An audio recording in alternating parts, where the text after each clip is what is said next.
Hello and welcome to SEC Baseball Power Rankings. I'm your host, Chris Lee, joined by Graham Doty, Alfred Ezman, and here in probably 10 minutes or so, Jay Greeson. We're going to power rank the 16 SEC baseball teams after the second weekend of conference play. We'll maybe talk a little bit about each one. And as always, we start at the bottom. And this team's been there from the beginning. Missouri swept at Ole Miss this weekend. I guess the good news from Missouri, Graham, and you, I think, got a chance to see maybe a little bit this weekend. The Tigers can hit a little bit. Boy, the pitching is not exactly pretty. Yeah, so fun fact, I was actually supposed to do this series for TV streaming, but I ended up having to go to Waco, Texas for the women's NCAA tournament. Had an eventful weekend, guys, a weekend I won't forget. But yeah, this series, if there's a positive for Missouri, they can hit, especially Lovich. That guy is really, really good. I mean, he's got a chance. I mean, he could, if he's second team SEC, I would not be surprised because he's going to be towards the top of several offensive categories. He had the biggest weekend offensively for Missouri. Now, pitching wise, not happening for Missouri this weekend. This is an Ole Miss team. We'll touch on them in a little bit, but Ole Miss is kind of built around the long ball, and they displayed that this weekend. So I'll give Missouri this. They kind of got one hand tied behind their back in a variety of ways, but they play hard. Like you can tell, they play hard for Carrick Jackson, and there's no quit in that program and in that culture. So they're going to play hard. They're going to give you everything they got, no matter who they play all season long. Let's move on to 14, where we got a tie. Alfred, it has been an Old Testament kind of year for South Carolina. Dylan Askew, one of their key pitchers, gets hit in the head warming up by a batting practice ball. I mean, good grief. In the bullpen, minding his business, and gets hit by a home run ball. Tough weekend for South Carolina against Oklahoma. Yeah, probably the oddest story I've heard, maybe in sports. I mean, I don't think that's ever been something that's happened, at least for me with baseball, like ever. So pretty odd there. And then you look at kind of what Jarvis Evans did that day when he did get the start. Gave up 2 earned runs, but that happens a lot to a lot of their pitchers this week. They just could not find any way, really, guys, to hold down Arkansas's offense. And to be fair on South Carolina, a lot of teams have not been able to do that so far, but they couldn't really form a lot of offense either. I mean, their run totals in all their games, 2, 3, and then 4. So they weren't really that explosive either offensively.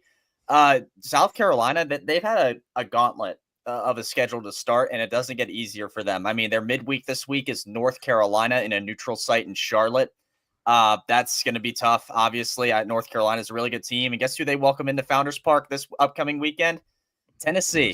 So rough going right now for Paul Maneri's ball club. But I don't rule out them making any sort of comebacks, or don't rule out, any not comeback yet. I mean, this team can certainly pick up the pace. It's early on, but yeah, just a rough start, right? I mean, you play competitively, I think, for the most part against Oklahoma, and then you go to Fayetteville and get kind of rocked. So tough going for South Carolina. And, like I said, doesn't really get that much easier for them this week. They might have the toughest week coming up out of any SEC team.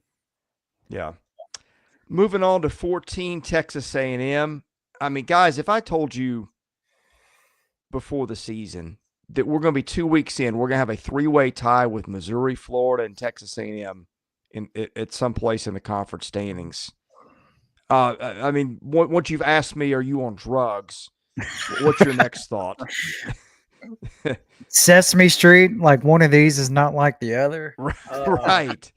But geez, what? Yeah, nobody had Florida A&M in this spot before the season started for sure.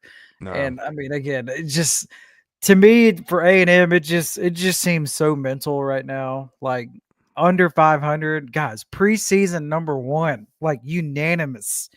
There was not really anybody out there like, we don't know about this.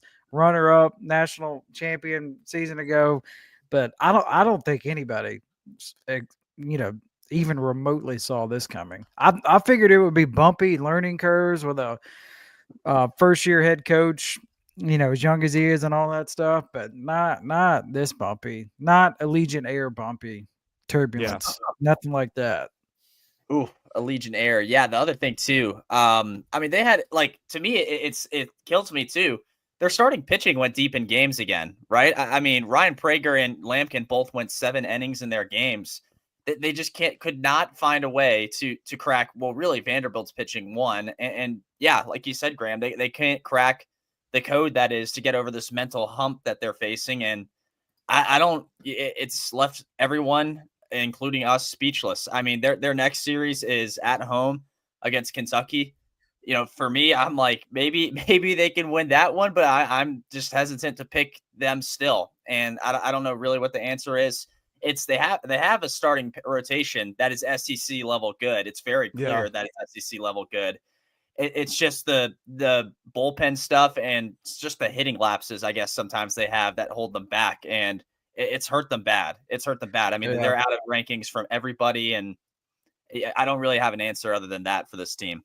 They are dead last in 7 offensive categories. Ooh. 7. How many? 7, 8, 9. 7. I will give you a glass half full than a glass half empty perspective on that. Give me your full. I got. Well, okay, you can have it all. Okay, I think there's too much history of these guys being good ball players, right? Jace Laviolette got a home run over the weekend. Saw him take a home run away. White Hensler is maybe a top 10 hitter in the league. Hayden Schott's done great things. I like Terrence Keel, their freshman. They're hitting the cleanup spot. Gavin Cash was a super productive hitter at Texas Tech. Maybe not super productive, but a good one. Bear Harrison's been a good hitter. Now, right now they are filling out their lineup card with some freshmen who probably don't belong and maybe won't after a bit. When you get Caden Sorrell back, that offense, I think, can still do some stuff. Their rotation is not only, I think, maybe top 5 in the country, but it's durable. Those are all guys that can give you 6 or 7 innings, which minimizes what you have to do with your bullpen. Now, the bottom part of this is their bullpen, just in my opinion, is not very good. And the schedule, I'm just now looking at this, guys. The 5 teams they don't play on their schedule in conference play this year are all ranked in the bottom half of our power rankings. I won't tell you to spoil the rankings, but that's the bad thing. They're 0-6. And I mean, and other than maybe, Kentucky this weekend at home will be one of the easier series they've got. Not that that'll be easy. They got Missouri the next to last weekend of the year. But I mean, my goodness, they still got to play Tennessee, Alabama, Texas, LSU, Georgia. I mean, give me a scenario where they get to a dozen wins, and I can see the committee putting them in if they don't wet the bed midweeks because it's A&M. They're really you could still, if they get in the tournament, they're still capable of getting to Omaha and winning some games. I still think I'm not a guy that just abandons guys as good baseball players just because it's not going well. I still see some pieces, but man, what a weird year it has been for them so far. I'll say this: if they figure it out, nobody wants them as a 3 seed in the regional. No, that would be a nightmare, and that's probably what they will get somewhere. Some poor team will get that if they get there, which I don't know how to handicap that right now. All right, moving on to Kentucky. Kentucky had a tough weekend. Had game 1 against Auburn in Kentucky Proud Park right there for the taking. Tyler Bell, who's a defensive whiz, just dropped a sky-high pop-up. The bottom fell out. They lost that one. Came back and won 6-0 on Sunday. Alfred, did you which of you guys got a chance to see a little bit of Kentucky this weekend? Because I did not. Actually, I saw their Sunday game. So good news for the Kentucky people. I saw the good game they had this weekend. Ben Cleaver's a pretty good pitcher, guys. I think everyone needs to kind of pay attention to that name a little bit more. Super impressed with what he did. 4 1/3, 5 strikeouts. He did walk 4 guys, but at the same time, gave up just 1 hit, no earned runs. So, complain about that as much as you want. He did the job. You look up and down at their hitting. Patrick Herrera had a good game that day. And then you kind of had spread out hits amongst Tyler Bell, Devin Burks, Luke Lawrence, some of their like culprits that produce their offense and whatnot. That's kind of what Kentucky wanted, I think, at least to end the weekend. Auburn's a tough team. We'll talk about them once they come up in our power rankings. So that's a tough opponent, to be fair, on Kentucky. But at some point for Nick Mingione and the Wildcats, right, you got to be like, you have to win a series, right? At some point, the moral victories, kind of start to stack up against you, and it's getting to there a little bit. They travel. We just talked about it with A&M. They travel to Bluebell Park to take on the Aggies. It's a winnable one, as we've talked about, against Texas A&M, but at the same time, you're going on the road like they did to start SEC play against Georgia. So we'll see how they kind of respond with another road test. But yeah, just not giving up on Kentucky yet. Maybe they've just hit some really tough and hot opponents at the wrong time in Georgia and Auburn. But with that being said, the moral victories only get you so far in power rankings. That's why they're down here at 12th. I still like them, though. I think I would be stunned if they just get blown out in several games moving forward. Like they just play hard, and you got to remember this weekend, Cole Hage, who's been lights out this season, he didn't really have his greatest weekend in this series against Auburn. So you got to think if he came up with a couple more hits here or there, maybe this series goes in different directions. But just a gut punch, especially that game one for Kentucky. Just give them credit for bouncing back, especially on Sunday. And that is a monster series this weekend for both of those teams for different reasons, Kentucky and Texas A&M. Yeah, Kentucky's rotation has been pretty good too. Ben Cleaver, 237 ERA, Nick McKay, 220, Scott Rouse, 3 even. So, I like their parts too. Moving on to number 12. Graham, I'm going to let you take this one because, the Boo Birds have fired up in Starkville. That's not the word, but, I mean, the calls for Chris Lemonis' head have started. I don't know that that's necessarily fair, but that's baseball. What's the temperature on the situation in Starkville? I still think this is a team that's more unlucky than bad. Why do you say that? All those losses are close, and almost all the wins are blowouts. That's usually an indicator that better baseball's ahead. I still like, they got a guy on Friday night in Pico Cone that's pretty good. Pitcher of the week. Yeah, I mean, the lineup, I think, there's some things there. There's some pieces to build around. Look, I was lower on Mississippi State than most people coming into the season, but some of the analytics behind their numbers, I don't think this is a bad team. And I could be wrong, and this could be one of those situations where it collapses under the weight of itself. Like we've seen when Mississippi State has gotten off to poor starts and missed expectations, it just implodes there quickly. It did it in 22 and 23. This weekend going to LSU is not exactly the recipe to get right, though. Well, see that's my question. Like, let's say if it doesn't go their way this weekend, like you said, they're at LSU. Where are they mentally? Because let me tell you, the chatter in the state of Mississippi, it's loud. Like you can't not hear it.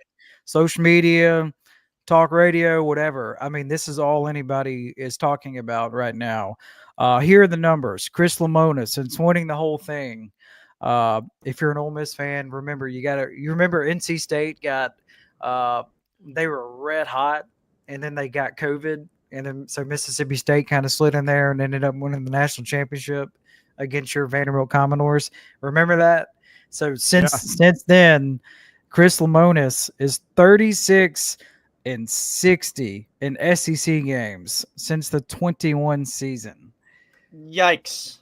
Yeah. So what he did was he made a really good pitching coach hire that really, really helped them last year. They, were really on the verge of hosting. They got sent to Charlottesville. They had a lot of fireworks in that series, but guys, this storyline was their defense was not good.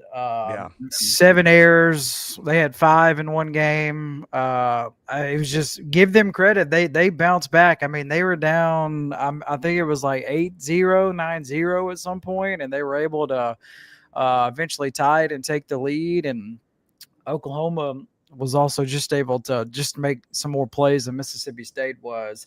Hunter Hines is starting to get hot at the right time offensively for them.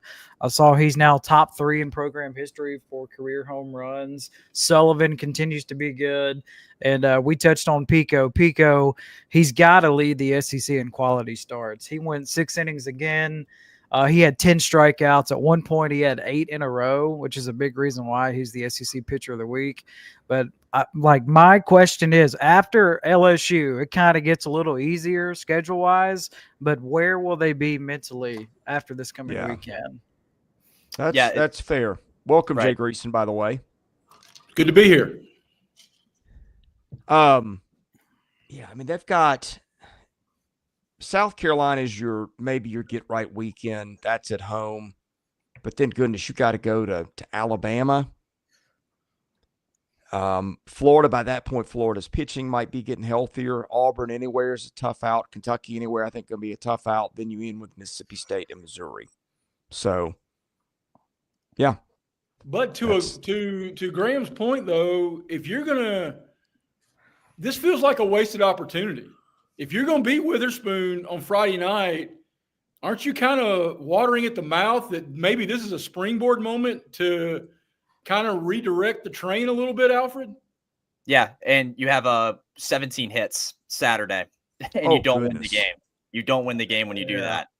It's absolutely – it's kind of insane. Like, I bet it drives Mississippi State fans insane reading that scoreboard. And after you beat Kyson Witherspoon the first night, seeing that, because it's just like, how did you not pull this out? And yeah, I don't know if they really win a game in LSU if they play the way they did, especially defensively. LSU will eat them alive. Well, guys, what do you think? Sam in the chat says, is Mississippi State, are they going to get Godwin in East Carolina? I would be. You might know that better than I would. Oh, man. Godwin, if anybody doesn't know, SEC stints, LSU, Ole Miss, and he's been at East Carolina for a while now. That's where he's from. That's where he played. His goal, he wants to send East Carolina to Omaha for the first time. He's got SEC coach written all over him. Is it Mississippi State?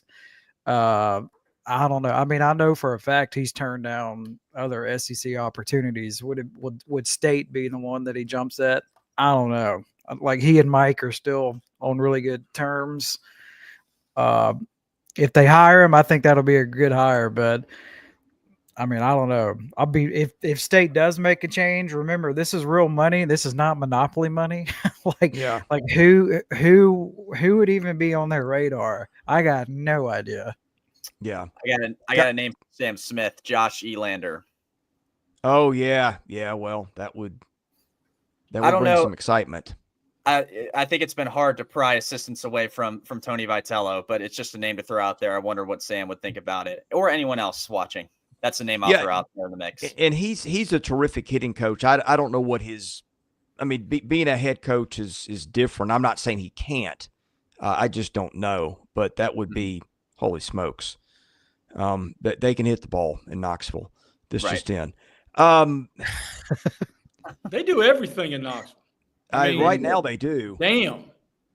Yeah. Yeah. It is going very well in Knoxville at the moment. This one, boy, this is a fall.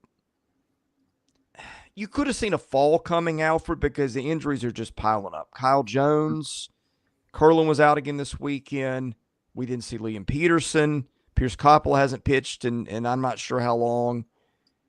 And then you got the really bad combo of your best arms out, and you go to Tennessee, and then you play Georgia in your park, which I thought that might be their opportunity. Georgia outside of Foley Field had been kind of pedestrian compared to what Georgia's been like inside Foley Field. But, boy, did it go wrong in Gainesville this weekend. It did. I'm going to go ahead and, whether people like it or not, give them a little benefit of the doubt. They dropped a lot because they got swept really bad. I mean, if you're outscored 40-13, you're going to drop to 11th in these power rankings. That's how it's going to work.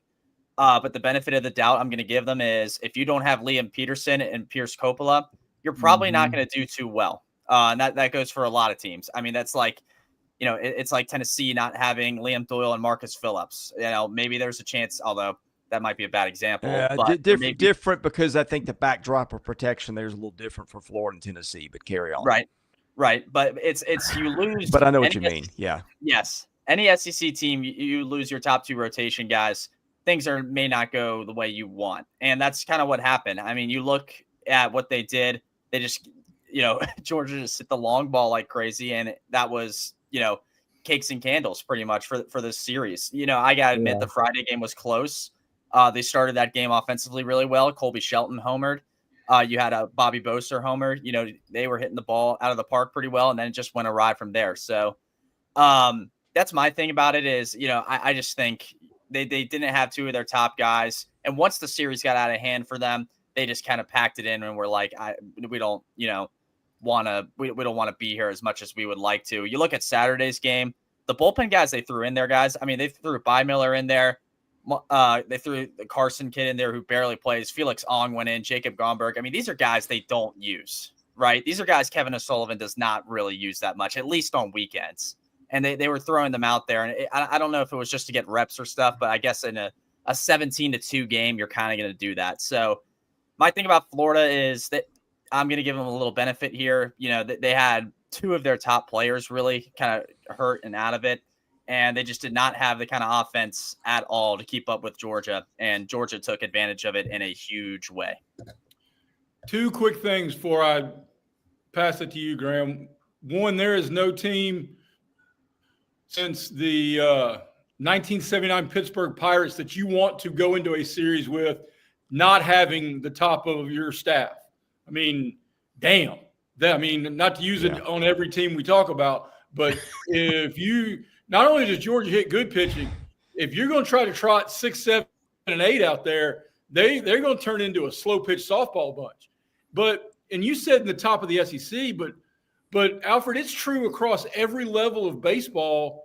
The way rotations are built, if you take 1 and 2 off, it can't be like the football coach cliche of next man up mentality, because then you got to move your 3 to the 1, which makes your 3 weaker than what it was when you first were penciling in what you were going to go into the weekends with. And then by the time Sunday got there, I was waiting for any Georgia hitter to go like 068. Bingo. I mean, dear God, man, that was a parade around the bases in Gainesville. Yeah, for me, my 2 takeaways. Number 1, the eye-popping stat, Georgia, the same amount of home runs hit that Florida scored this weekend. 13 home runs Georgia hit, Florida scored 13 runs. Isn't that crazy? Oh, man. So well, here's another one, and Alfred, you can help me on this. The game 2 of the Tennessee series, was it 1-0 heading into the 8th or the 9th? It was, yeah, and then it just all went awry, and that's where it went wrong. Yeah, so in the last 4 games in 1 or 2 innings, they've given up 56 runs. The other thing for me for Florida, I'm going to use a word that my wife tells me all the time. I'm going to give you grace. I'm going to give Florida grace just because of all the injuries that they got. I mean, we know what they can do once they get healthy. They're going to start to pile up the wins. I would be stunned if they just continue to go over in SEC play. Well, too good of a coaching staff, too talented. I will throw this out there because you talked about the protection that the Tennessee hitters have embraced the challenge of we don't have our bona fide dude, and we don't know really how healthy Liam Doyle is. So you know what we're going to do? We're going to average 12 runs a game. So, I mean, truly special teams find avenues to success rather than rationalizations for failure. Yeah.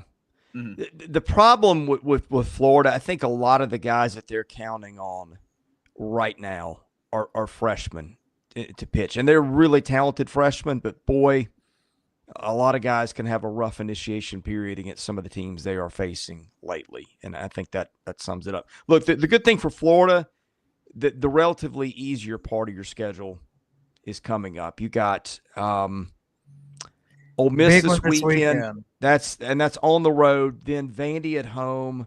Missouri at home, and a Mississippi State team that may or may not be reeling in start form. Oh. So what did you do? I don't know. I just got ballooned. That was Happy awesome. birthday, Alfred. I held up a 2 because they played Florida State twice over that stretch. Oh, and okay. Balloons popped up. So yeah, so there you go. I don't know what I did. That is so weird, but I hope everyone enjoyed my balloons. But yeah, Florida plays Florida State twice over that same stretch Chris just mentioned. Balloons, everybody. I hope I can do that again, to be quite honest, just randomly while I'm talking. Let's see. Number 10, Vanderbilt, which swept Texas A&M this weekend. Vandy threw Connor Fennell out on Thursday night in the opener. Looked pretty good. A righty who doesn't break, I don't think, 88, but is really deceptive. Pretty good weekend for Vandy. I know it's A&M. I don't know what that's going to mean at the end of the year. Certainly, this is the time that you wanted to get the Aggies, and Vanderbilt took advantage of it. I mean, I say that, like, I went into this weekend thinking, I don't know if that's the best spot for Vanderbilt or the absolute worst, because you're getting a team that is super talented, and it's playing, as we've discussed, away from home, which we thought might be a better spot. But Vanderbilt sweeps A&M anyway. Yeah, and best I'm sure you saw this, Chris. Best home start for Vanderbilt since 2007, I think, 15-0. So yeah, very good at Hawkins Field, to say the least. You don't want to catch them there. And on top of that, they're welcoming in a confirmed talented team next weekend in Arkansas. So that's a very big test for Tim Corbin and his guys. But regardless, you kind of love the way they played this weekend. I mean, who wouldn't like, getting a sweep against an SEC team after losing your opening series at Auburn. So great job for Vanderbilt. Keep an eye on them. They might be climbing the rankings, especially if they find a way to somehow knock off this Arkansas team at home. Chris, my question for you was this weekend more about Vandy being promising or Texas A&M maybe being worse than we even possibly could have ever fathomed? I have no earthly idea. I mean, I think Vanderbilt has been sneakily good. I think it's got a lot of pitching depth, like 12, 13, 14 arms you can throw and feel okay about on a weekend. I think the lineup, they eat some pitches, they push you, they'll small ball, they'll do some things that teams aren't used to. But, I mean, we may look at the end of the year and just say A&M was awful and it was falling apart. So who knows? But in that regard, whether they're falling apart, Graham, all you got to do is stack wins in this league. I mean, nobody's going to judge this. They're not going to be beauty contests. I don't care if Texas A&M's wheels completely fall off. You get to 10 SEC wins, and you're going to feel good about hearing your name called when the postseason invites are handed out. No doubt. Mm-hmm. Chris, you touched on the pitching, by the way. Like, to me, that was the story of this series. Vanderbilt starting pitchers, 26 strikeouts. They only walked 1. And then the bullpen did not allow an earned run all weekend. Yeah. That's how good they were. Yeah. Which is great. Yeah. But they did it against a team that this side of Slash from Guns N' Roses has got the worst numbers at the plate since anybody can figure out. I mean, dear buckets, man. Yeah. I've seen Pie get higher rankings than this. I mean, those decibels are going crooked. Teenage girls have better place periods. All right, that was overboard. That was out of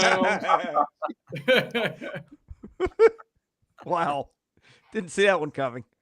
That would have been a give good Brand a minute to recover. Maybe all of us. That would have been an awesome moment right there. Why didn't it happen then instead of me going like this at the screen? That's my question. Yeah, just start hitting more buttons, Alfred. Who knows? Who knows what'll pop up? I guess. JD Thompson's really good, by the way. My other takeaway, because I saw most of him, 6 1/3, 10 strikeouts in his start. He's going to do that a lot against some of these teams. It'll be a tough Saturday opponent when you play Vanderbilt. Yeah, they've got a. I think they struck out 49 hitters this weekend. Wow, which will play. And again, a lot of that's where A&M is right now too. But moving on. And by the way, the number to start keeping in mind as we get in these teams is 13. Just get to 13 conference wins, unless you really got baggage on your your resume, and then you'll get in the NCAA tournament. I think that's what a lot of teams in this range and a couple teams, and some of these teams are going to do better than that. But I'm just saying that's kind of what you circle. Vanderbilt's got 4 of those already. I think so does Ole Miss, right? Yeah. With what? 4 wins. Ole Miss is 4-2. So yeah, so dropped 2 to Arkansas, then swept Missouri. So speaking of Ole Miss, not in the 9th spot right here, just did what they had to do. I mean, you get Missouri. It helps that it was on the road. That helps with the RPI a little bit. The pitching looks a little bit deceiving than what it was. Like Riley Maddox and his start on Saturday, he gave up 7 runs.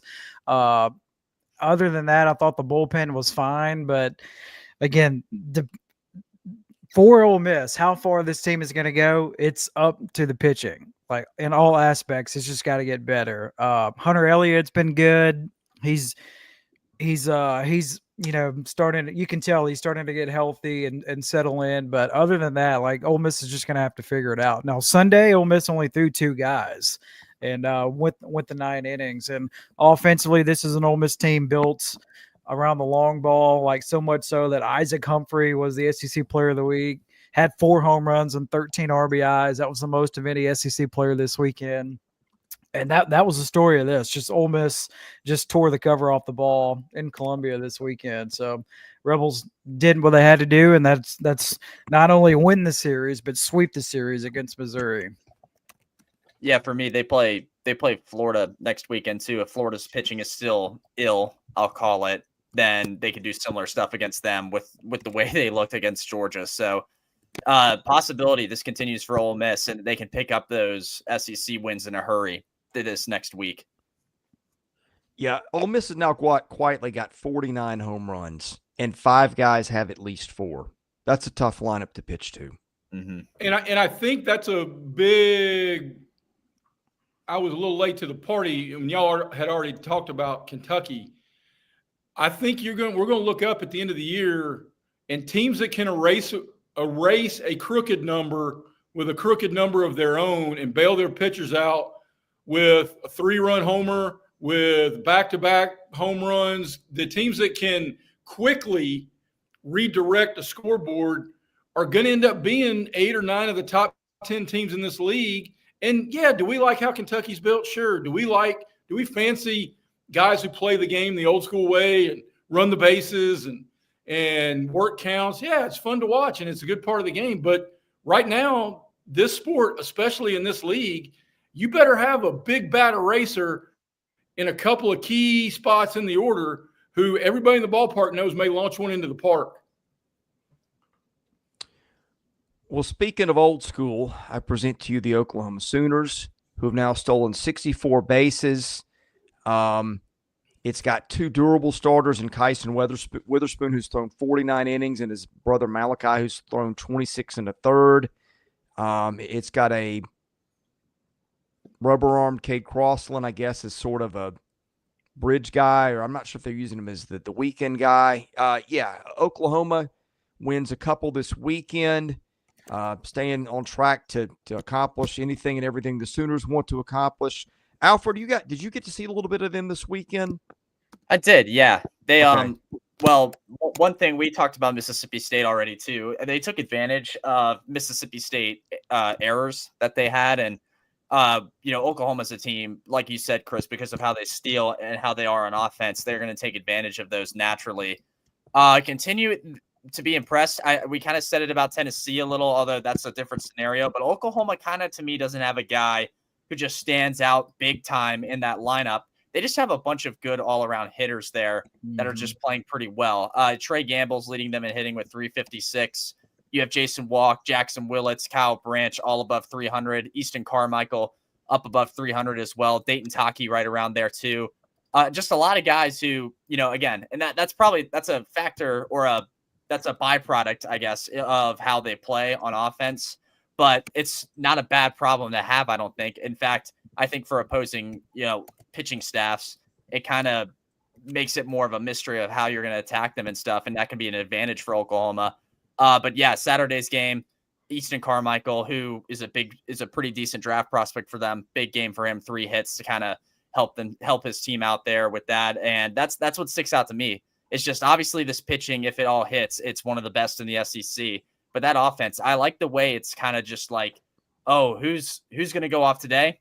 Well, we have no idea. It could be any of the guys I just named. So that's what makes Oklahoma dangerous, in my opinion. And I think that was a pretty big part of this weekend as a whole.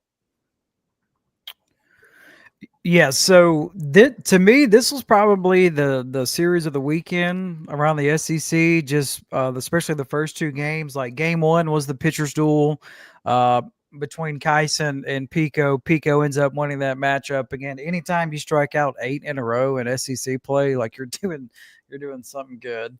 And then game 2 was just the fireworks game. That was the 5-error game for Mississippi State, and both teams were able to just go back and forth, especially at the tail end of that one. Oklahoma won it 13-11. And then what's interesting to me is Oklahoma, they made movement with their rotation. So Malachi went on Sunday, and it seemed to work. So he kind of settled in, and he went 4 1/3, had 5 strikeouts. So if he's comfortable with going on Sunday, I mean, he's going to be one of the better arms that you see on a Sunday in this league. So again, starting is an adjustment for him. Like you can tell if you watch him pitch, like he's from the stretch the whole time. Like where are you guys on that? Like, do you want your starting pitcher to be from the stretch the whole time, or do you want him in the windup? I want him doing what he's comfortable doing. Yeah. I guess that's the correct answer. But yeah, like when you watch him, like you can just tell, okay, this is new to him being a starting pitcher, because last year he was the closer, and then now like his stuff is so good. They're like, all right, let's just put him out there on the weekend and we'll just figure it out. And to that end, I think it's poor coaching if you're going to at this juncture try to change Jim Furyk's golf swing. Is it aesthetically pleasing? Goodness no. But he's got a couple of majors and been played on a couple of Ryder Cups. So go make birdies there with that looks like a folding lawn chair type of approach to a title. There's another closer who turned into a starter this weekend we'll get into later, and that worked out pretty good in my opinion. It did. Well, but that's speaking of things working out pretty well. Worked out pretty well this weekend for Auburn in Lexington. And nobody had a better weekend in Lexington in a long time than the Auburn Tigers just had. No, and I'll tell you a stat I loved is it took it's been since 1988 that the Auburn basketball team won in Rupp Arena, and they went 3-0 this year. Yeah. and then had a lot of the basketball fan base on hand for the game, for the series. I'll start a little bit with Auburn, because you said something a couple of teams ago about balanced power. Auburn's got 8 guys with 3 or more home runs and 8 guys with 15 or more RBIs. And when you're touching it and passing it back through an order like that, that's just, whew, that's hard to get through on a consistent basis 3 different times. Yeah. Well, two things that stand out for me. Lucas Steele has really started to hit it, and they've got Ike Irish back now from that. What was it? The fractured shoulder. I did not expect he was going to be back this weekend. Maybe I wasn't paying attention, but I didn't see that coming. Well, it sounded like he was going to be out, for a while. But what a welcome back party for him. He went 7 for 14, a double, and he had 2 home runs. 2 home runs in one game. Yeah, welcome back, Ike Irish. That was the takeaway from that. He had 5 hits that game too, along with those long balls. So that was a big thing. Freilich did good as well in which game was it? It was the first game they played. That was something that stood out to me. I guess the good thing too that Auburn will take, right? You didn't get what you want out of Samuel Dutton, but you still got the win in that game. Big thumbs up there from Auburn, I'm pretty sure. And then looking at Saturday's start, St. Cade Fisher didn't go crazy, but again, he kept the game under wraps with just 1 earned run in his 4 innings. So, not everything I think went right for Auburn, but in the end, you win 2 out of 3 in Lexington, and you're sitting pretty with 2 SEC series wins to start SEC play. So you'll take it. Also, what's being said in the chat right now has to impact Auburn. Deacon Jay. So with all the Auburn stuff going on in Lexington, so the whole team, the whole baseball team did go to the basketball game. That basketball game was late. And they're saying that potentially had an impact for the Sunday game, especially since they moved the Sunday game up. Like that game was 10 a.m. Central Time. Mm-hmm. And so like you stay out late, the whole team goes to Rupp Arena, you watch the basketball team, and then the next thing you know, the game gets moved to 10 a.m. Central Time. Yeah, that's going to impact you. Yeah, in baseball, your timing's off a little bit. It's off a lot. So, great series win for Auburn, going to Kentucky, a place that's not easy to win. Was it cold up there this weekend, guys? I'm not overly sure. I would imagine so. Yeah. I think I watched, this is because I was at Clemson this weekend. I watched Georgia Tech Notre Dame. Georgia Tech was like, we're in the Arctic right now with how they were wearing their clothes. So I would imagine, I guess it's not that north, but it's up there. So I'd imagine it was still pretty cold. Sam said it was 60-ish. Okay. Oh, well, I was going to say that can really, like, the weather in Lexington can really impact how it goes there offensively. So we're just kind of curious. Yeah. Right. Deacon said it was 40 degrees at first pitch on Sunday. Okay. Well, that'll Yeah. do it. Right. And especially if the wind blows in up there. That's a weird park. It looks like it's an easy home run park, but I don't think that it really short plays that way. porch. There's a big time short porch in the outfield. But I don't think the ball really gets out there to right, does it? Not in the games that I've watched. Unless your name's Christian Moore or something like that. Well, and maybe some of that's how Kentucky's built. Like they don't Right. build around big power, and they build their staff around guys that keep the ball on the ground. Mm-hmm. So maybe it just is. That's what it is. But was just curious.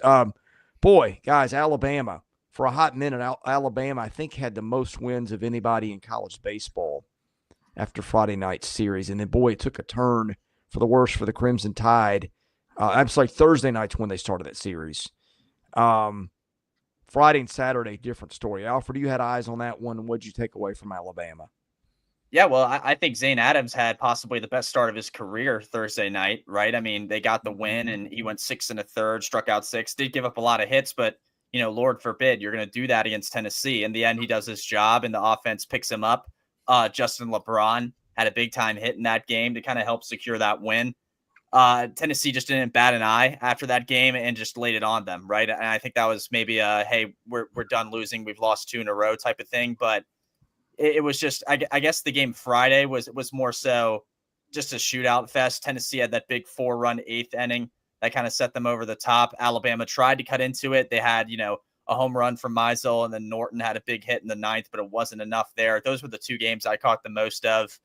But yeah, I think Riley Quick just, got caught kind of similar to what happened with Zane Adams' start. Riley Quick just didn't have the offensive backup that Zane Adams had. So with that being said, it was a quick exit for him, just 2 innings. JT Blackwood, who had some injury problems, also came in to replace him. But he seemed, okay and healthy, went 2 innings. And then, I mean, Alabama, you look at it, guys, they used 3, 6, 8. They used 8 pitchers in that Friday game. So obviously that was the case of Tennessee starting to find their groove and laid it on Alabama a bit. You can't be disappointed, though, if you're Alabama, right? I mean, don't have to get all worked up like Rob Vaughn did on Sunday. You could just, or I guess, Saturday, I guess, for that series. But you're fine. You get a win against Tennessee. There's going to be some teams in series that don't get wins against Tennessee. Just ask Florida that. I mean, that's just, sometimes that's just what's going to happen a lot when you play this team. But you get a win there. You just build off of it and move on. They're still very well a top half team in the SEC for me, just based on what they can do offensively with all the guys they have up and down that lineup.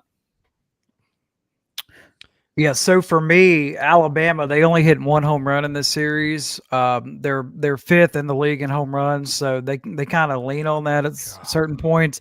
They only had 1 against Tennessee.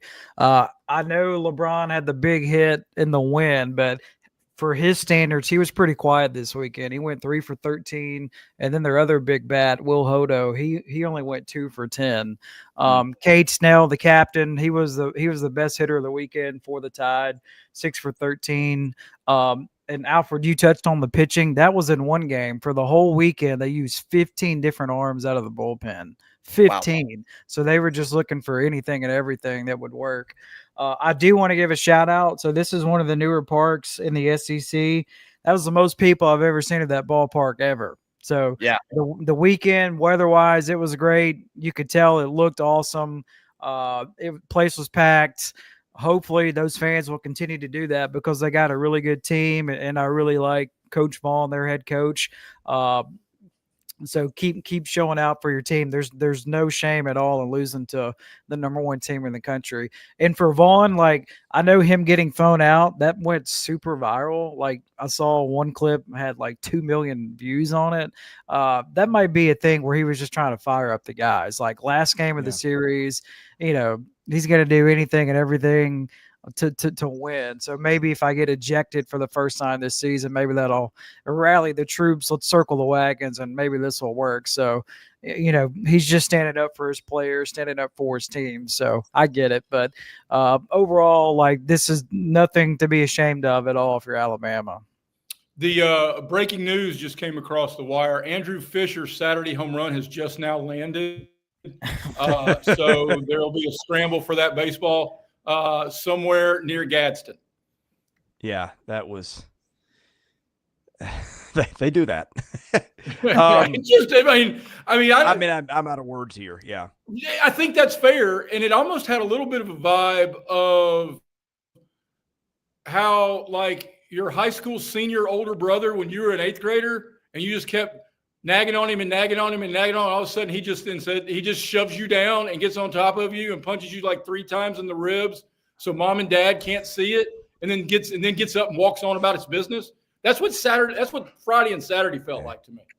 Yeah, what Sam is saying right now, like, everybody make a mental note of the date and time when Sam says this, because that would not surprise me at all. Yeah, that I think the celebration going past Justin LeBron. Well, doing the Bama home run thing didn't go over very well. I'm just gonna guess. Let's see. Let's change the subject to slow pitch softball and talk about Georgia at 5, which could have been higher. I might have been the low man on Georgia, and I mean, I say low man. I might have been one spot lower than everybody. I like my teams to pitch a little bit. The problem I have with Georgia is giving up 6, 10, 10, 7, 2, and 4 games, 4 runs in its game. It's also scored 12, 7, 17, 8, 17, and 15. And I think also had some innings truncated because of run rules or run advantages heading into the 9th. But, man, this team is just bombs away. Home run count up to 70 home runs. 13 in 3 games. We're not even, like, we're a month away from paying taxes almost. And they got 70 home runs. Christian Adams was hitting home runs. Christian Adams is like the 11th name on that roster, I would think. Had hit one all year until this weekend. Right. He hit one. I know Obi had one. Zaborowski had one. Big shocker there. The thing pitching wise has been the pitching has been the conversation with this team. And I kind of foreshadowed it earlier. Brian Curley, I thought, looked pretty good in a starting role. I don't know about you guys. Do that going forward. And if you're Wes Johnson, and I'm sure he will, he tends to know how to work pitching.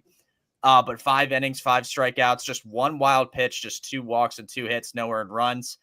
Justin Bird gave up the 2 runs Florida had. It didn't matter because of the offense. But Zach Harris was good in relief the rest of the way. 2 2/3 innings of work to close out that game for the duration it lasted. That was what stood out to me. That kind of works. So I'm interested to see that going forward. I know Leighton Finley hasn't been up to snuff, but I don't really know if you could throw someone else in to replace him. My takeaway is, 1, they hit a bunch of home runs like they always do. Rylan Zaborowski has not filled Charlie Condon's role. That would be foolish to say, but he has helped plug the hole and stop the water a bunch, if you know what I mean. And that's really helped. And that whole lineup as a whole has. I mean, I remember we talked to Jeff Dantzler guys right in the offseason, and the question I had was, how are you going to replace what Charlie Condon did, for this team? And he kind of, from what I remember, he was kind of like, well, I think it's just going to be a bunch of a concerted team effort, and it's been a team effort so far to do it, and it's worked out well. So, yeah, I mean, again, once this team figures out pitching, They are a top 5 team in all of college baseball, really, with the way they play on offense. Super impressed with they that. Figure out pitching, Alfred. If they figure out pitching, they're a top 2 team in college baseball. I mean, honestly, but it's a little bit funny. You bring up Condon, and I mean, he was, I don't know, MJ. He was Jordan. He was just a freak. But it's been 42 years. Georgia's only Final Four in college basketball history was the year after Dominique left.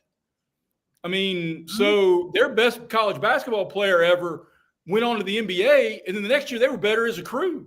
And so in that regard, it's not just – I can remember a whole lot of Bulls players saying that early on in Jordan's tenure, they just found themselves standing on the court watching him do his thing. So I don't know if any of the kids would admit it, but I imagine there were a whole lot of guys just looking around going, okay, it's 2 more innings till Charlie hits, and then we'll get back on the scoreboard. And, I mean, you want to go inside the numbers a little bit. Zaborowski and Burnett have as many home runs as Oklahoma combined and more than Vandy, South Carolina, and Kentucky. Wow. Mm-hmm. Yeah, I was going to say, Alfred, I'm going to push back a little bit. You said he can't replace Charlie Condon. I think right now he's actually having a better season than Condon had. Now, look, a lot of this is gone against out-of-conference pitching, and I get it. Zaborowski's hit 14 home runs. He hit at Miami of Ohio last year. He hit 10. Burnett is up to 14. He hit 18 all of last year. They've got like 11. I counted it. 1, 2, 3, 4, 5. They got 11 guys with 3 home runs or more, including Adams, who hit all 3 his this weekend. I mean, Devin Obie hasn't even hit like he can hit yet. I mean, it's crazy what they've got. They've got, I don't know, they got 13 or 14, 15 guys who can really hit. Right. Position player wise, has there been another transfer that's made an immediate impact like this in the SEC? Gavin Keelan or Keelan. Sorry, I keep calling him Gavin Keelan has. Andrew Fisher has, but it's a short list.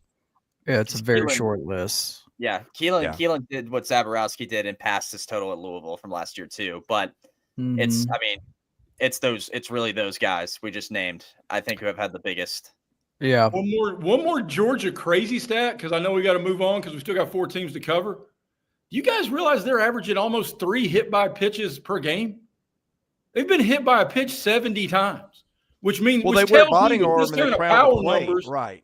Yeah. They're up on the plate and daring you to try to throw it inside, and then they'll just wear it and go pass it on to the next guy. Yeah. Mm-hmm. Last thing on Georgia, I wish they played Tennessee in the regular season. Oh, I was thinking it too. I mean, that would be like, goodness gracious. 42-38. I mean, well, the problem is Tennessee can pitch, and we'll get to them in a minute. Kind of not hard to guess where we've got the Vols ranked, but I'm still not sold on Georgia's ability to pitch. I have faith in Wes Johnson, though. Like, if anybody can figure it out, it's gonna look at his track record. Mm-hmm. Yeah, I know, but they're walking and hitting a lot of guys, and Finley's not been what I thought he'd be. No, Curley's been great, but they've had to take him out of that high leverage spot out of the back of the bullpen. Maybe DJ Radke can be a guy for them, but he's not a strikeout guy. He's more of a kind of keep it on the ground. I don't know. I do think there's more talent here than we've seen. Right. But it's not I mean, they're just out slugging everybody so far, and we'll see. Mm-hmm. Now, I don't know anybody can stop that offense either. That might be fair. So, moving on, where are we? We're at number 4. I'm not sure I thought LSU would be this low all year. And I'm still not sure there are 3 teams better than LSU, but spoiler alert, one of the teams that beat LSU is ahead of it in the rankings because that's what you do. Tigers bullpen kind of melted down a little bit this weekend. They got the opener and then couldn't finish out at Dish Falk. Alfred, I think you watched some of that one, didn't you? Yeah, the middle game of this series was rough on the bullpen. I mean, they used Ianson, did okay. He gave up 4 earned runs, but you expect LSU's offense to kind of help out with that a little, right? And it just kind of the bullpen just did not give it any sort of good backup. Connor Bench got the loss tallied to him, 2 earned runs from him. William Schmidt did not go far. Connor Ware, Jacob Myers, and Dalton Beck all didn't even record an out. So it was rough going for those guys, and Texas just took advantage of it. The other game they lost, I think that was a Chase Shores's hit problem that we've talked about with him in the past previously has kind of caught up to him against the lineup.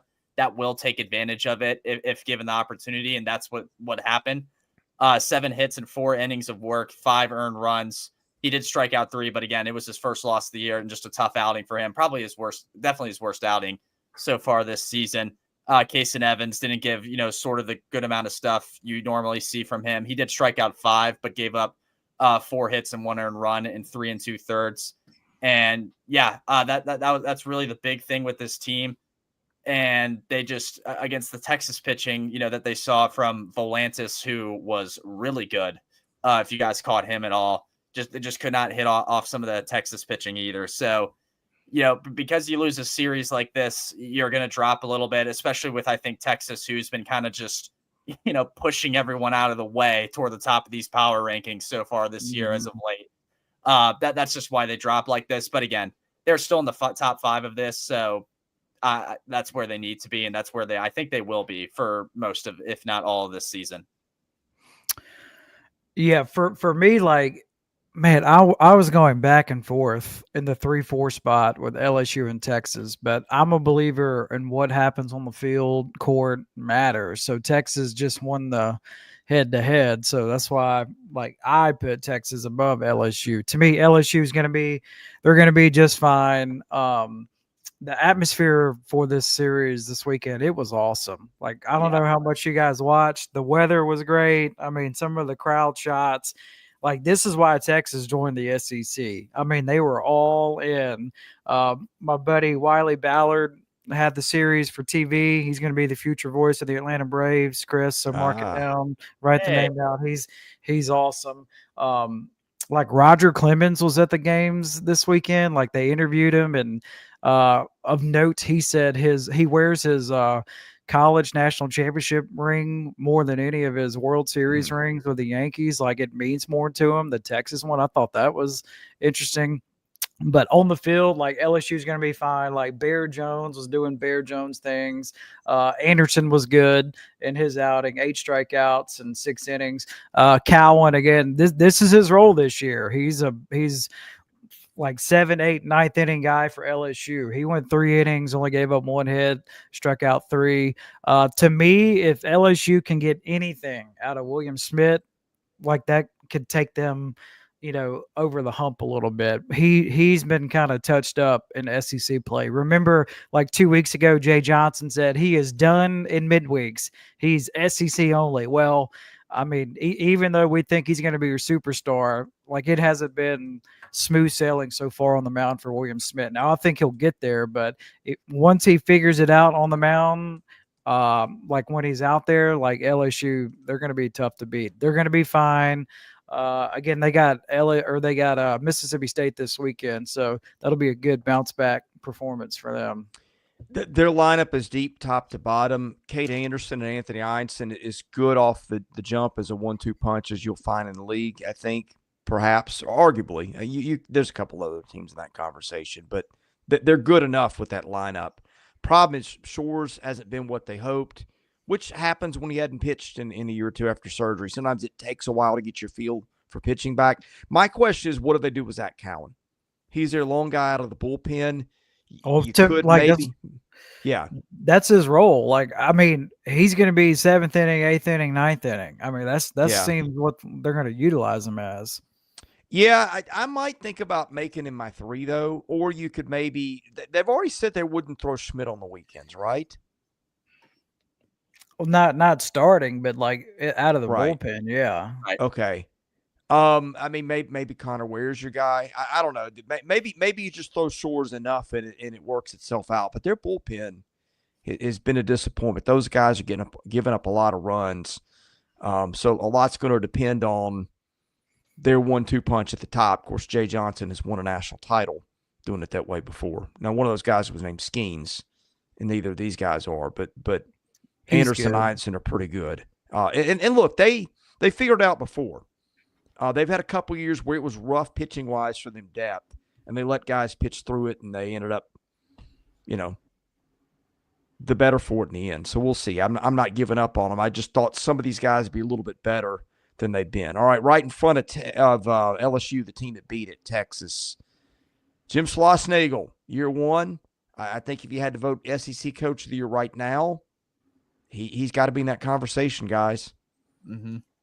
Yeah, he is. He's a winner. He's a winner. That's what he does. And they did a little change, I think, in their rotation for Sunday. They put Riojas in starting and then had Volantis follow him up instead of Volantis starting. And it turns out either way they do it, it seems to work, right? They have a pretty good pitching coach that I think figures that stuff out well. If you guys have heard the name Max Wiener. So, he's also probably one of the better pitching coaches in the country. Enthralled with what Texas did against LSU. I mean, this was like pretty statement. You're welcoming in college baseball's top tier team, program wise, tradition wise, and you beat them in a series to start SEC play. You're starting SEC play 5-1, which is just brilliant for this team. You had long balls coming from Max Ballou, Jalen Flores, Rylan Galvan, who has been very good recently for them, hitting the baseball, along with Mendoza, who's really been good all year. They're deep. They have the Friday night guy in Jared Spencer who's going to deliver for you. I know they lost that game, but normally he's going to do good things for you. You have a Saturday figured out pretty well. And then Sunday, like I said, you kind of can go either way with what they're doing. And they are puffing out their chest and saying, we are one of the better teams in this conference. And we're contending to go to Omaha at this point with what we have. If the reports are true that Texas is headed to Sean Miller as their coach, who has the best trio of major men's sports coaches? Because Texas ain't going to apologize to anybody. Tennessee's Sarkisian, Sean Miller, Tennessee's and Schlossnagle, that's pretty salty. Yeah. Ole Miss is up there. Yeah. Look at Sean Miller's record. Miller's record since before COVID hasn't been the best. Just saying. It's a pretty good trio to have now, though, I would say. It's certainly up there.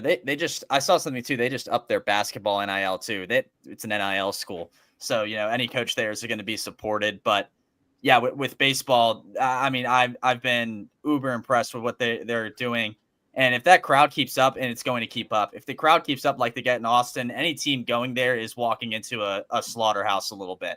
Yes. You're going to have to be on your A game when you're that crowd, it was A++. I mean, that environment, it was sensational. Right.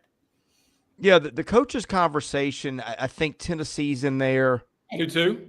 I might take Florida. I don't trust Billy Napier. Well, yeah, he's the weak link in that group. Yeah, but I mean, Golden's great.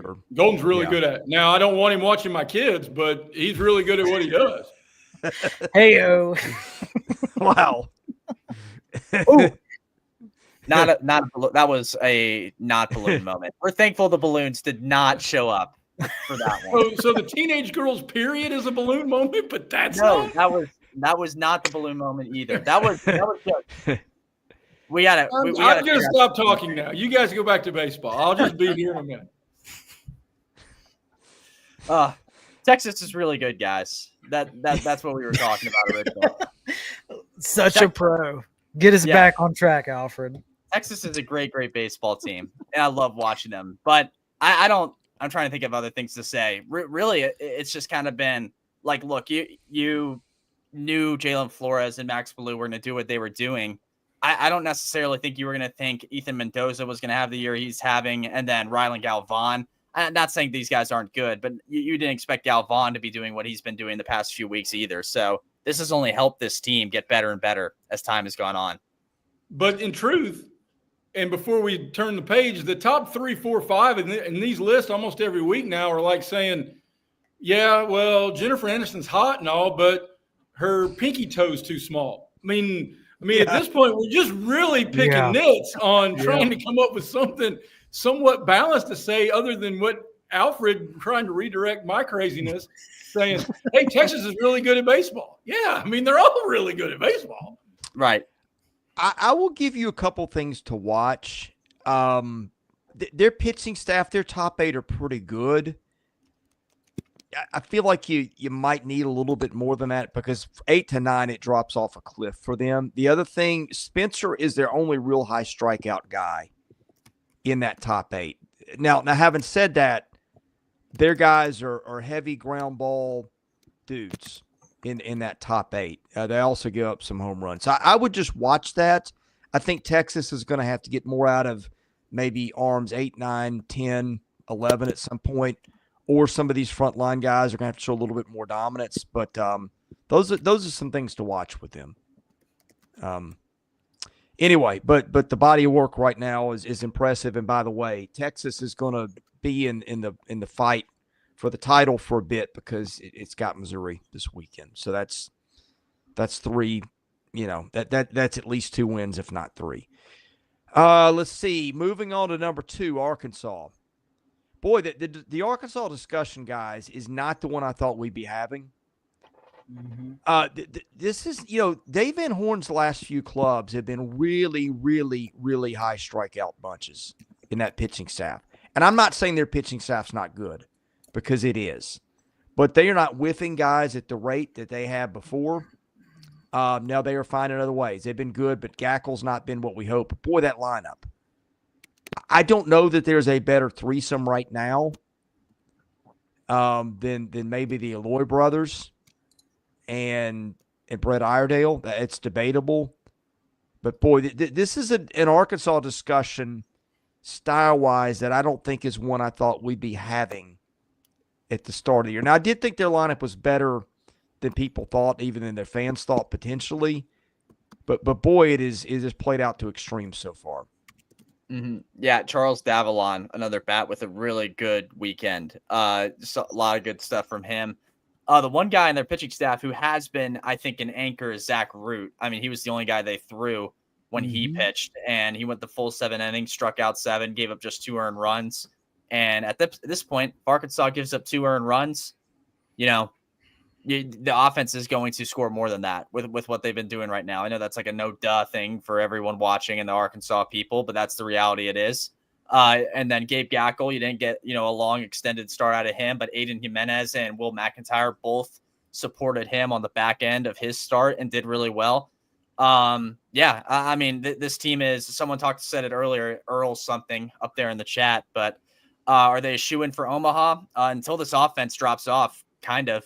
Right. I mean, I don't really know who's going to beat them enough to stop them from getting there at this point with how they're playing. And I know it's way early, but that's how I view them at this point is this team offensively, is going to just be a problem for everybody. And if the pitching gets settled a little bit, it's going to make them that much better. So really impressed with how they've played, and they are the shoe-in number 2 in the SEC for me. And a true write-in for Omaha at this point until further notice.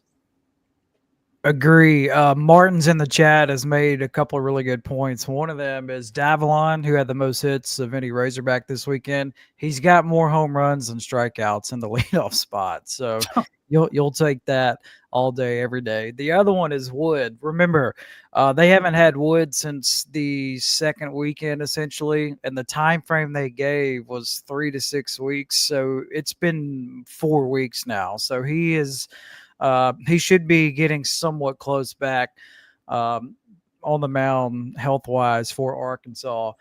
They just got so many hits this weekend. They didn't really do it with a long ball. They only hit 4 home runs this weekend, but they had 28 total hits. They just do a really good job of moving runners, and they did all this weekend against South Carolina. Iredale did not have a fantastic weekend. I mean, it was the other guys, like the Aloy brothers combined for 7 hits. Helfrich had 4. Thomas had 3. It was just pretty balanced. So if they can do this without one of their best bats and Iredale not having his best weekend, I mean, the sky's the limit for this Arkansas team, especially once they get Wood bat. So to me, just I try really, really hard not to like whatever everybody has in their mind before the season starts. Arkansas can't hit. Then they open up the season against Washington State in a cold game in which they scored like 2 runs or whatever, and everybody was like, same old Arkansas. Well, this isn't the same old Arkansas offensively. They can pitch and now they can really hit. When you look at their offensive numbers, they are top 5 in 8 different offensive categories. So they're really, really good. Yeah, they've got 5 guys all within a hair's breadth of a 500 on-base percentage. 3 of those guys are over it. Davalon has just been incredible. You don't see anything like this. Like the last guy I can think that did this in college was maybe Nick Madrigal, who turned out to be a bust professionally. But when he was at Oregon State, he didn't strike out. Davalon's striking out 5% of the time, guys. And he's got 7 home runs. You just don't see it. Like when a guy does that, it's a slap hitter. There was a guy at Georgia Tech that the Braves drafted that I'm thinking about too that fits that description. I can't think of who it was now. But anyway, they're really good. I think that series with Vanderbilt this weekend is going to be a good one because Vanderbilt's really pitching right now, so it'll be strength on strength. And Arkansas, the pitching staff, I think, can only get better, which makes them really scary. All right. One of the 2 easiest decisions we had to make, the other one being at the bottom, Tennessee #1, the Vols going to Tuscaloosa, lose the first game, making for a 2-game losing streak, and then come back with authority. Freshman pitching was outstanding in Game 3. Did it, by the way, Tennessee is doing this without maybe its best hitter in Gavin Kylan this weekend. And debatably its best, right now it's Liam Doyle. But A.J. Franklin in that conversation too is best starter when they get him back. Not A.J. Franklin. Russell. Good grief. A.J. Russell, excuse me. Yeah. Sorry. No, you're transposing okay. With Tanner Franklin, which I just invented a player. We know who we're talking about, even if we can't always say it.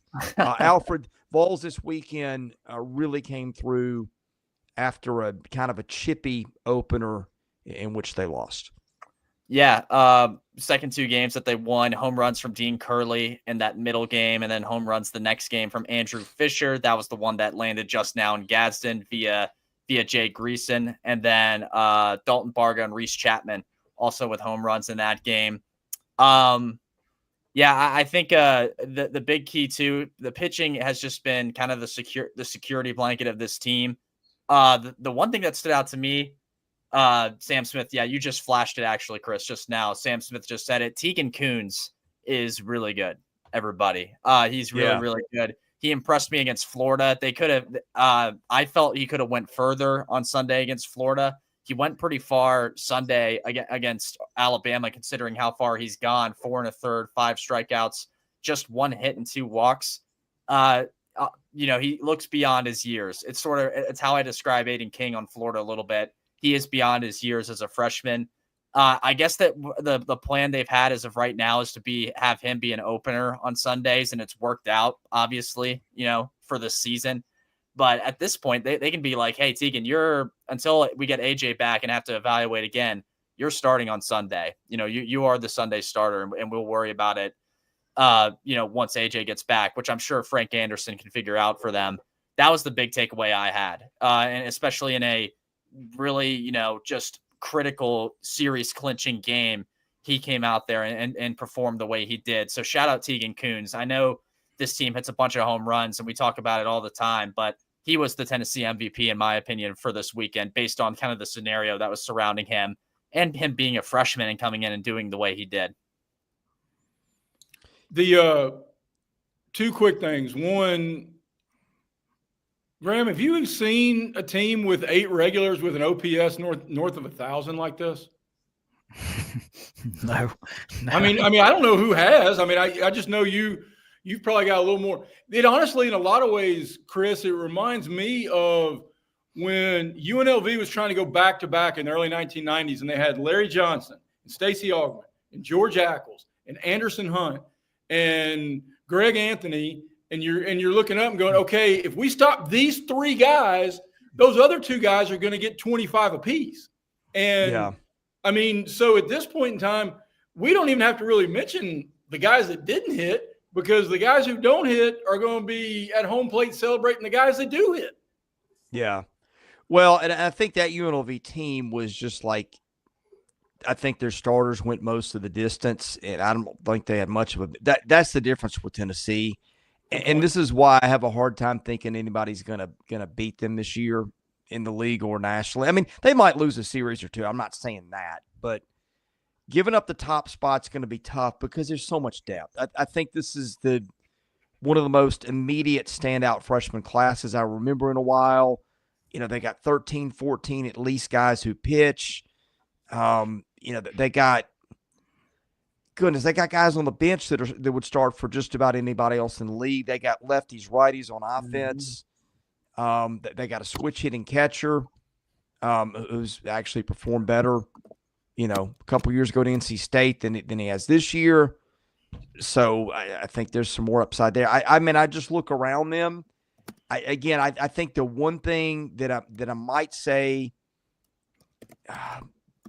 you know, if it ends not the way we expect, I would say it's defense, or maybe it's just getting too overly emotional, because I feel like this team runs really hot like that 2022 team did.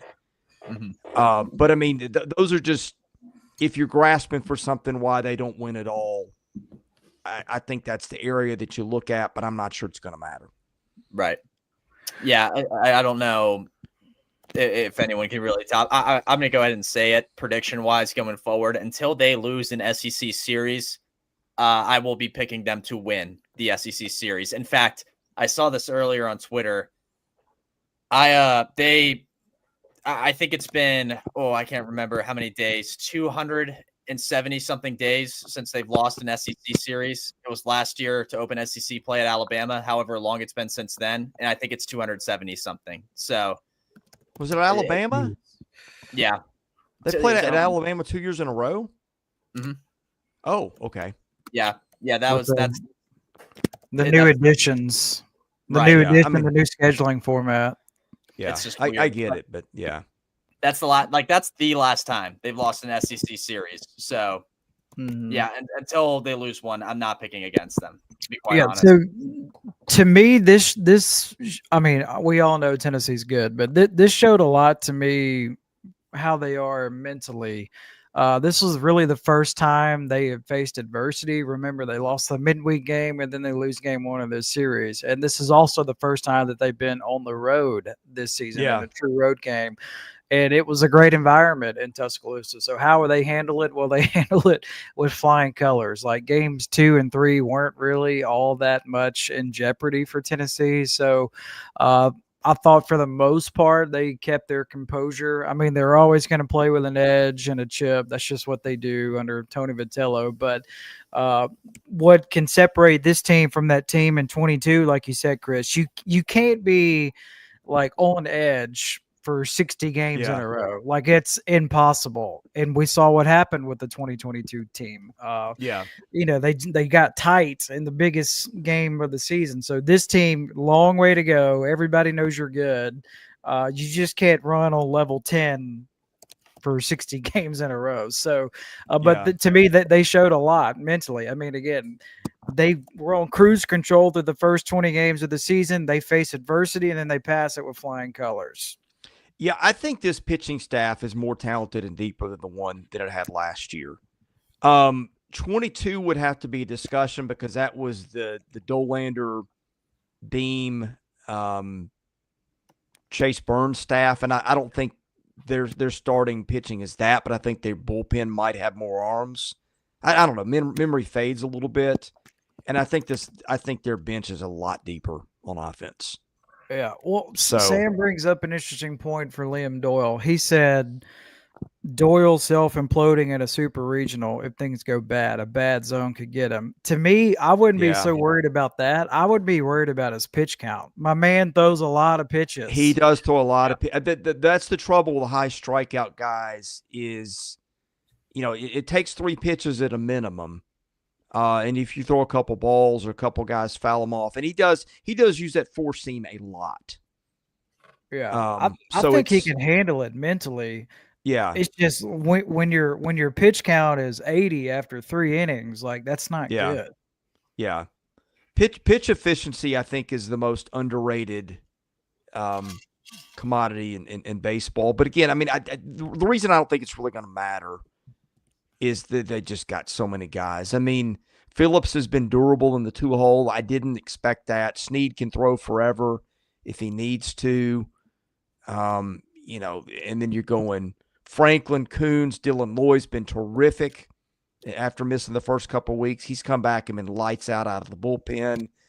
I mean, Krenzel, Breedlove, Crabtree, Sharp, Sharman. I mean, it just goes on and on. Binky's been he missed some time too. He's come back. He'll be really good for them. Yeah, I mean we're just kind of and that's without AJ Russell. AJ Russell's if it goes well, and I do question the durability, but if it were to go, 90th percent outcome for AJ Russell, he's top 5 starting pitcher in the league, and he's just sitting out there in the the warehouse. It's a spare part until they need it. So he's just like a wild card. Yeah, like if they hit on him, they're even more dangerous. Well, and I do worry because he's kind of like the this is overstating. Jacob Grom. Every year, Jacob Grom comes in. He's one of the best starting pitchers in baseball, but he can't ever pitch. Right. I'm not saying we're there yet, but I do wonder. But if he does get there, it's a game changer because who wants to see Doyle on Saturdays? Yeah. Nobody right now. Parting thoughts, gentlemen. I think we'll I don't know how we're going to do. We usually, for people watching us, we've been trying to do live podcasts around 10 Central in the morning every day, Monday through Thursday. We are snowed under with basketball. I'm 1/3 of our basketball staff. And obviously, that's a big deal with the SEC having 7 teams in the Sweet 16. All to say, we will do something between now and then, maybe a couple of somethings. At a minimum, we'll have series predictions. It's probably not going to be Tuesday just because we're going to be busy recording previews for the Sweet 16 all weekend. We will almost certainly have a series preview out probably Thursday and maybe do something Wednesday because we got a bunch of Tuesday midweeks again, I'm pretty sure.